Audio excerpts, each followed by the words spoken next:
ইউনিয়নের প্রধান কার্যালয়ের নির্দেশে রংপুর সমন্বিত জেলা কার্যালয় থেকে আমি উপপরিচালক সহ আমার অফিসারবৃন্দ এবং অন্য সদস্যবৃন্দ এসেছি এই রেলওয়ের যাত্রী সেবা কি সমস্যা আছে এগুলো চিহ্নিত করা এবং এগুলো যতদূর পারা যায় সমাধান করার জন্য আমরা আজকে অভিযানে এসেছি।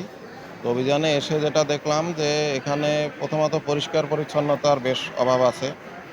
যারা পরিচ্ছন্নতা কর্মী তারা সঠিকভাবে দায়িত্ব পালন করতেছে না এবং ওয়েটিং রুমও মাত্র একটা ওয়েটিং রুম আছে। তো আরেকটা ওয়েটিং রুম খোলার জন্য ওনাদেরকে বলা হয়েছে। ওনারা বলেছেন যে আরেকটা ওয়েটিং রুম যাত্রীদের জন্য সর্বসাধারণের জন্য ওনারা উন্মুক্ত করে দেবেন আজকে থেকে।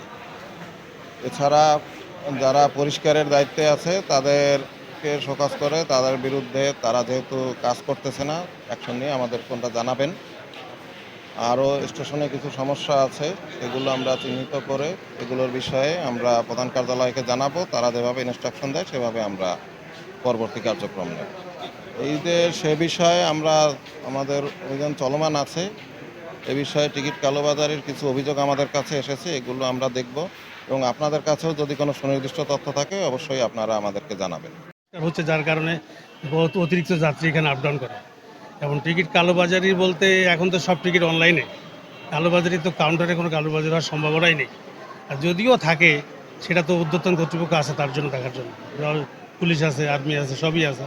সুতরাং এটা তো বলার কোনো প্রশ্নই আসে না। তো টিকিট কালোবাজারি এখন নাই বললেই চলে, যেহেতু টিকিট সব অনলাইনে। পরিচ্ছন্নতা কর্মী আছে, পরিচ্ছন্নতা কর্মী যেহেতু থাকার দরকার তার চেয়ে তুলনামূলকভাবে কম। এখানে রংপুরে 3টা পরিচ্ছন্নতা কর্মী আছে, তার মধ্যে একটা মিরবাগ কাজ করে, 2টা পরিচ্ছন্নতা কর্মী আছে তারা সার্বক্ষণিক কাজ করে। তারপরও ময়লা হয়, আজকে একটু ময়লা হয়েছে কিন্তু আবার এখন পরিষ্কার করতেছে, ময়লা থাকবে না।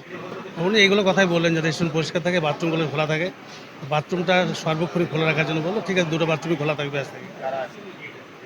ওনার উপপরিচালক আসছিল এখান থেকে রংপুর দুদকের উপপরিচালক, উনি এলো পর্যবেক্ষণ করলো আর কি, দেখে সব কিছু দেখে ওই বলে গেল যে গেল খোলা রাখার জন্য। ঠিক আছে, খোলা থাকবে।